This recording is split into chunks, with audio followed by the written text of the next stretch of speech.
वक्रतुंड महाकाय सूर्यकोटि समप्रभ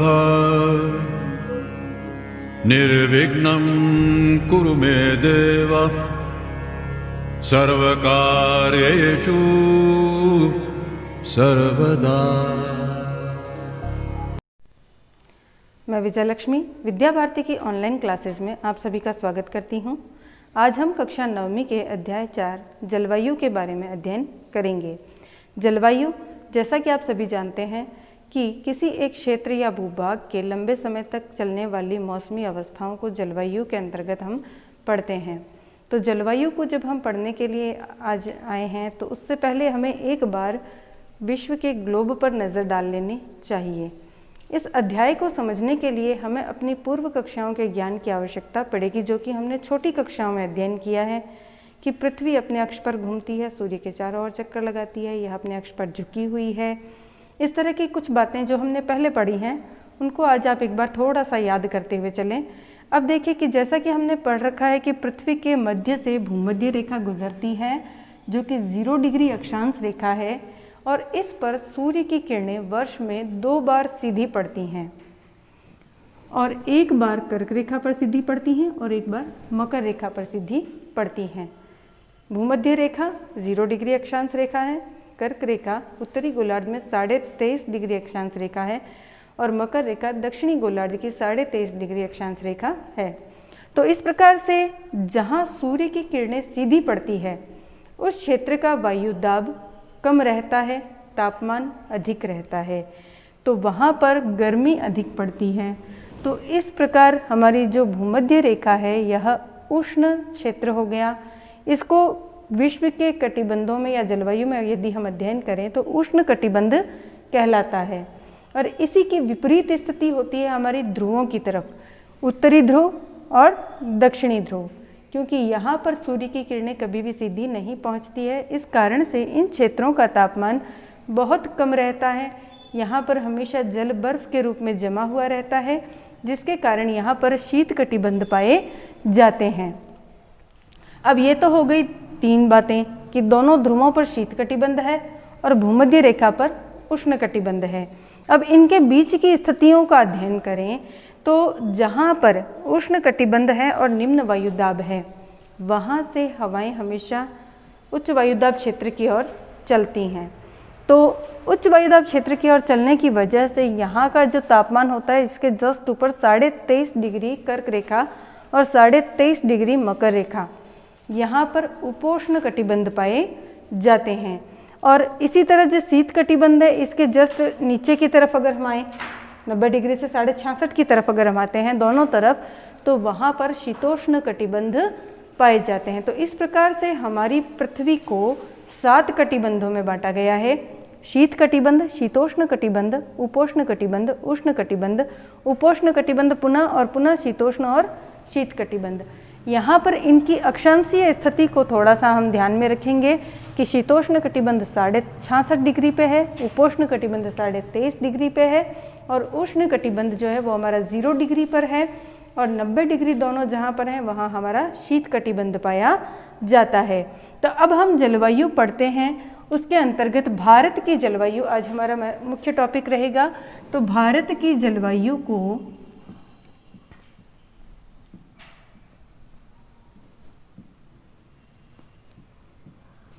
मानसूनी जलवायु कहते हैं।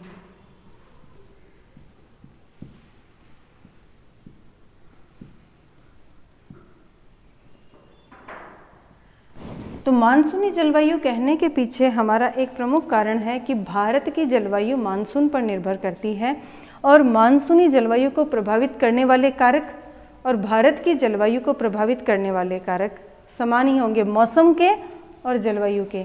तो देखिए मौसम जो है वो अक्षांशों से, तापमान से, ऊंचाई से और वायु दाब से और महासागरीय पवनों से प्रभावित होता है।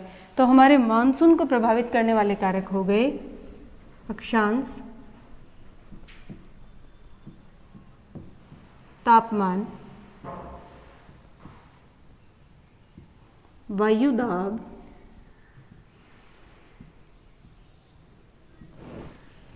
ऊंचाई या उच्चावच जिसे हम कह सकते हैं,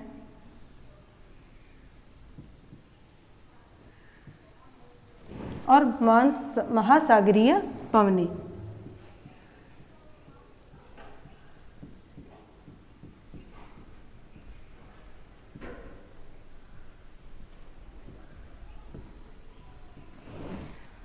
तो ये हमारे मॉनसून और जलवायु को प्रभावित करने वाले कुछ कारक हैं।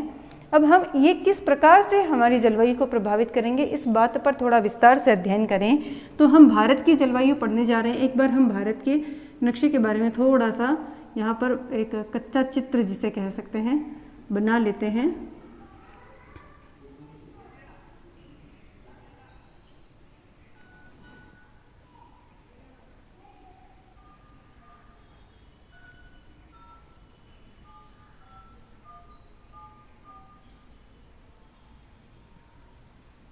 यह कच्चा चित्र है, आप इसको एक बार थोड़ा सा नज़र में रख लेंगे भारत की जलवायु को देखने के लिए। तो देखिए भारत की स्थिति लगभग इस तरह की हमें दिखाई देती है। भारत के जलवायु को अध्ययन करने से पहले हमें इसकी थोड़ी सी चारों तरफ की स्थिति के बारे में जानकारी ले लेनी चाहिए कि यहाँ पर भारत में हिंद महासागर है, अरब सागर है, इधर बंगाल की खाड़ी है, ठीक है ना। और यहाँ पर हमारे हिमालय पर्वत की स्थिति देखने को मिलती है, ठीक है ना। ये आगे जाकर के इस तरह से टर्न कर जाता है अराकानियोमा पर्वत श्रृंखला के रूप में। तो यह हमारा हिमालय हो गया, इधर हमारे तीन तरफ समुद्र तट हो गए। यहाँ का जो है ये हमारा थार का मरुस्थल है, ठीक है। तो अब हम आते हैं भारत की जलवायु का अध्ययन करते हैं। भारत की जलवायु का अध्ययन करने से पहले हमें भारत की स्थिति के बारे में थोड़ा सा एक बार स्ट्रक्चर देख लेना चाहिए। कहाँ पर है? यह है हमारी 23.5 डिग्री कर्क रेखा, और यह जो भारत है यह उत्तरी गोलार्ध में 23.5 डिग्री कर्क रेखा इसके बीच से होकर गुजरती है। तो हम वर्ल्ड मैप में अगर देखें तो भारत हमें यहाँ इस तरह से स्थित दिखाई देता है, ठीक है ना। इस तरह की स्थिति भारत की है वर्ल्ड मानचित्र में। तो भारत के मध्य से कर्क रेखा गुजरती है। भारत की जलवायु को प्रभावित करने वाला पहला कारक है अक्षांश, इसका हम अध्ययन करने जा रहे हैं। तो अक्षांशीय स्थिति को देखें तो भारत 8 डिग्री 4 भूमध्य रेखा से ऊपर 37 डिग्री 6 अक्षांशों में फैला हुआ है, और भारत के मध्य से क्या गुजर रही है? कर्क रेखा। यह मध्य से गुजर रही है। तो अब इसके मध्य से गुजरने की स्थिति क्या हो गई? इस तरीके से, है ना। अब देखिए कि जो भारत के कर्क रेखा के नीचे का पार्ट है और जो ऊपर का पार्ट है, इन दोनों में इधर तो आ जाएगा उष्ण कटिबंध और यहाँ आ जाएगा उपोष्ण कटिबंध। तो ये दोनों ही कटिबंधों की स्थिति हमें भारत के जलवायु में देखने को मिलती है, ठीक है ना। तो यहाँ पर अक्षांशीय स्थिति के कारण भारत में उष्ण कटिबंध और उपोष्ण कटिबंध दोनों की स्थिति दिखाई देती है। फिर आता है भारत का तापमान। तो तापमान किस प्रकार से हमारी जलवायु को प्रभावित करता है? हमने अध्ययन किया है कि एक ही अक्षांशों पर स्थित कई क्षेत्रों के तापमान में अंतर पाया जाता है, और इसके अलावा समुद्र तट से निकटता भी हमारे तापमान को बहुत अधिक प्रभावित करती है। अब देखिए कि थार के मरुस्थल का तापमान कई बार 50 डिग्री सेल्सियस तक पहुंच जाता है, जबकि तटीय क्षेत्रों का तापमान कभी भी 22 या 25 डिग्री सेल्सियस से अधिक नहीं होता है। इसके अलावा एक ही अक्षांशों पर स्थित अंबाला और देहरादून 2 शहर हैं, इनके तापमान में भी अंतर पाया जाता है। अंबाला का तापमान अपेक्षाकृत देहरादून से अधिक पाया जाता है। अब यहाँ पर यह जो तापमान है इस पर प्रभाव किसका पड़ रहा है? एक तो समुद्र तल से निकटता या दूरी का, और दूसरा ऊंचाई का, ठीक है ना। तो यहाँ पर तापमान हमारी जलवायु को प्रभावित करता है। फिर दूसरी जो चीज़ मैंने आपको बताई वह थी ऊंचाई, यानी कि समुद्र तल से ऊंचाई भी हमारे जलवायु को प्रभावित करती है।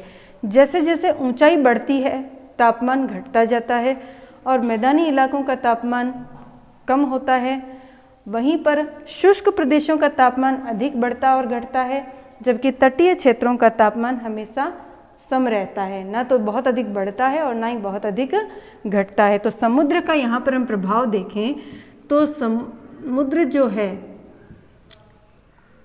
यह समुद्र जो है यह तापमान पर सम प्रभाव रखता है।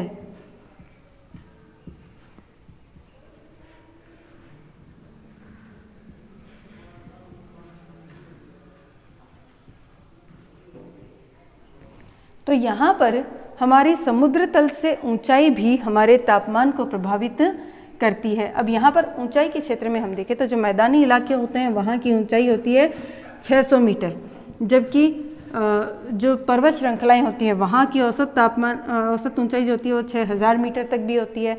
तो यहाँ पर देखिए कितना अधिक डिफरेंस आ गया दोनों की ऊंचाई में। तो यही ऊंचाई का जो डिफरेंस है ये इनके तापमान में भी दिखाई देता है। अब आगे आकर के हम देखते हैं कि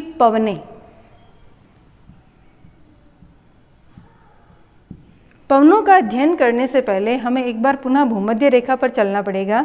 भूमध्य रेखा जो है इस पर पवनों की गति जो होती है वो हमेशा निम्न वायुदाब क्षेत्र पाया जाता है और पृथ्वी अपने अक्ष पर पश्चिम से पूर्व की ओर घूमती है।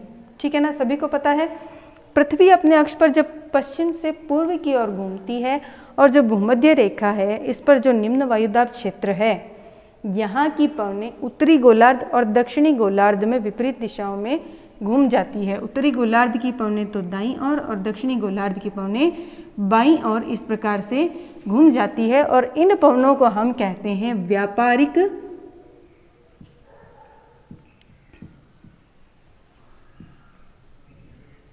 पवनें।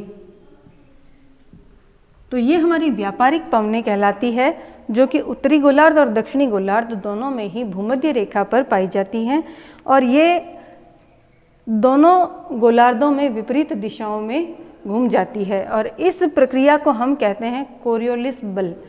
इस सिद्धांत को कोटेश्वरम और यीस्ट ने दिया था और ये पवनें जो हैं कोरियोलिस बल के प्रभाव से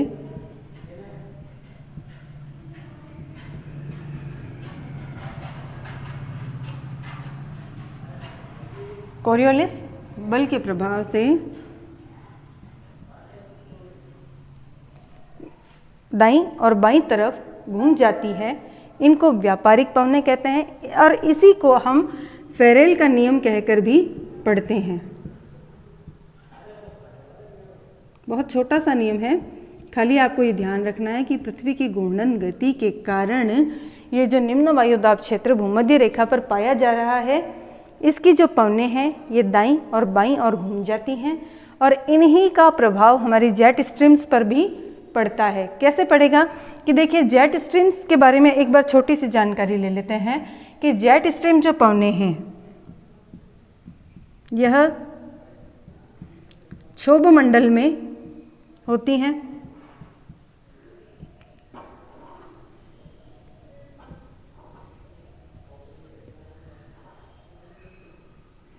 क्षोभ मंडल में चलती हैं जेट स्ट्रीम्स और इनकी ऊंचाई होती है लगभग 9 से 15 किलोमीटर ऊंचाई पर चलती हैं ये, ठीक है। और इनकी गति बहुत तेज़ होती है, यह 150 से 300 किमी प्रति घंटा की रफ्तार से चलती हैं, ठीक है ना।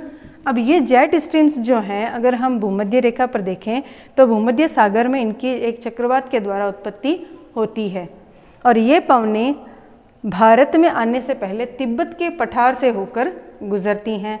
तो तिब्बत का पठार जो है वो एक शुष्क प्रदेश है जिसके कारण ये पवनें काफ़ी शुष्क हो जाती हैं और जब ये पवनें इस तरह भारत में आती हैं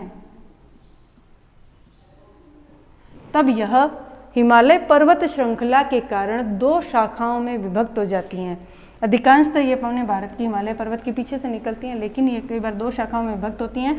तब इसकी एक शाखा तो इस तरफ पीछे चली जाती है और एक शाखा इस तरह से भारत में प्रवेश कर जाती है और यह जो शाखा भारत में प्रवेश करती है यह हमारे पश्चिमी विक्षोभ का कारण बनती है, जिसे हम पश्चिमी विक्षोभ के नाम से पढ़ते हैं ना, कि भारत में जो मावट होती है उसका क्या कारण है, पश्चिमी विक्षोभ। ये कहाँ से आई है, जेट स्ट्रीम्स के कारण से आ रही है। और ये जेट स्ट्रीम आपकी भूमध्य सागर में उत्पन्न हुई, प्रवाहित होते होते भारत के हिमालय पर्वत से टकरा करके एक शाखा भारत में आ गई और एक शाखा इसकी उधर हिमालय के नेक्स्ट साइड में चली गई। तो ये जो शाखा भारत में प्रवेश करती है, यह भारत के अंदर पश्चिमी राजस्थान में मावट, जिसे शीतकालीन वर्षा कहते हैं, उसका कारण बनती है। और यहाँ से गमन करते हुए ये पवनें जब देखो बंगाल की खाड़ी में आती हैं, तो इसी कोरियोलिस बल के प्रभाव से ये पवनें पुनः इधर घूम जाती हैं। ठीक है ना, किस कारण से, कोरियोलिस बल के प्रभाव के कारण से। जेट स्ट्रीम्स जो कि भारत में हिमालय पर्वत श्रृंखला से टकराकर दो शाखाओं में विभक्त होकर एक शाखा भारत में आई, इसने पहले तो पश्चिमी राजस्थान और इधर जो ये मैदानी इलाका था इसमें पश्चिमी विक्षोभ के कारण से वर्षा की। और इस वर्षा को करने के बाद जब ये बंगाल की खाड़ी तक पहुंची, तो बंगाल की खाड़ी में कोरियोलिस बल के प्रभाव के कारण यह पवनें जो मुड़ गई और मुड़ करके इन्होंने तमिलनाडु में, यहाँ पर हमारा तमिलनाडु और आंध्र प्रदेश का इलाका है, तो यहाँ पर तमिलनाडु में इन्होंने बहुत अधिक वर्षा की। तो तमिलनाडु की वर्षा का कारण क्या है, जेट स्ट्रीम्स और पश्चिमी विक्षोभ है, जो कि भारत में हिमालय पर्वत श्रृंखला के कारण से आई और कोरियोलिस बल के प्रभाव के कारण से मूव की, और मूव करने के बाद इन्होंने तमिलनाडु में वर्षा कर दी। तो यह हमारे भारत के जलवायु को प्रभावित करने वाले कुछ कारक हैं। एक तो आज हमने पढ़ा अक्षांशों के बारे में, तापमान किस प्रकार प्रभावित होता है समुद्र की ऊंचाई से, दूरी से, ठीक है ना। उसके बाद पवनों के बारे में, तो पवनों में हमने कोरियोलिस बल या फेरेल का नियम देखा। फेरेल के नियम के बाद हमने जेट स्ट्रीम्स के बारे में पढ़ा। जेट स्ट्रीम्स कहाँ चलती है, क्षोभ मंडल में। इनकी ऊंचाई 12 से 15 किलोमीटर होती है और इनकी गति 150 से 300 किलोमीटर प्रति घंटे की रफ्तार से ये चलती हैं। और हिमालय पर्वत श्रृंखला से टकरा करके इनकी एक शाखा भारत में प्रवेश करती है, जो कि पश्चिमी राजस्थान में मावट करती हैं। उसके बाद ये जब बंगाल की खाड़ी में जाती हैं तो कोरियोलिस बल के प्रभाव से मूव करके वापस से ये तमिलनाडु में आती हैं और तमिलनाडु में भारी वर्षा कर देती हैं। तो ये कुछ एक कारक हैं जो हमारे भारत की जलवायु को प्रभावित करते हैं। आज हम इनका अध्ययन पुनः किताब से करेंगे।